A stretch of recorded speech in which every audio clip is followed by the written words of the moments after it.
first off, we know that people are at each other's throats right now, right? In terms of the political divisions, whatever you want to talk about with the election and everything like that. So, first tweet here, the incoming, Joe Biden's campaign manager, Jen O'Malley Dillon, called Republicans a bunch of effers, right? Yeah. Then on the flip side of that, you have conservative pro-Trump social media sensations, Diamond and Silk.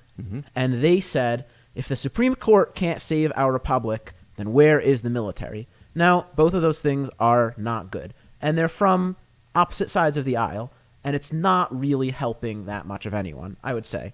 So, with such heightened tensions, how can we live our calling as Christians to be lights in the world, and how can we especially reach out and make disciples of people who disagree with us politically? Yeah, that's got a lot of layers, Joe. Yeah. You said as it's a 30-minute show, Joe. I don't know Sorry. how much we could accomplish. So there's sub-points of sub-points. But to begin with, you said as lights in the world. Yeah. We're living out our calling as lights in the world. And Jesus said, light and darkness. A lot of the book of John is about light and dark. And, to me, famously, I think Christians probably know that Jesus said, hey, you're going to be lights in the world. And you should know that people don't like the light. People who are living in the dark stay in the dark because the deeds they do are evil.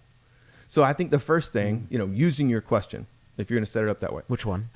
Yeah, that we're going to live out our calling as Yeah. lights. I think you have to build into the process that, the truth will set you free. When you live in light of that truth, people are going to want to be in the dark. So we're going to necessarily separate ourselves if we're going to live as lights in this world. And that, Galatians 1:10 says, if you're going to be walking in fear of man, then you're not serving God.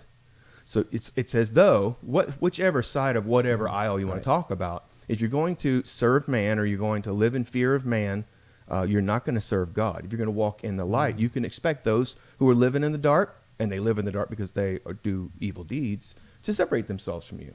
That's the first thing I would think to your many-layered question there, is we're going to end up feeling separated if we're going to take that on. Now, if we choose to say, well, this is my, whatever word you want, this is my tribe, or these kind of people are my people, whatever that means, well, then you're going to separate yourself from walking in the light, from walking in the cause of serving God. So you think we need less tribalism, and to an extent? Yeah, to an extent. I mean, if you want to say, well, my tribe is going to be the people, Right. Okay, well, then do that. If you're going to walk with the people of the Lord, then understand you're going to be at odds with a lot of people. And that you're right, the tribalism, it's not helpful for the thing that people are actually trying to get done.